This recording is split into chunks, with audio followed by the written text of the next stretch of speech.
In this video, we will get up and running with Visual Studio Code on a Mac. The first step is to open up a web browser and type in Download Visual Studio Code. We can click on the result from code.visualstudio.com. From there, we will be able to download VS Code for Mac. We can click on the downloaded file to open it. It is a zip file, so we will need to double click on it to decompress it. From there, we can double click on the Visual Studio Code application that appears.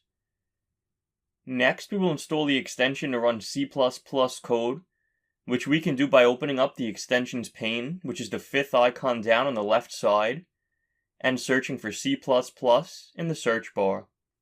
We can install the first one, the most popular VS Code C++ extension.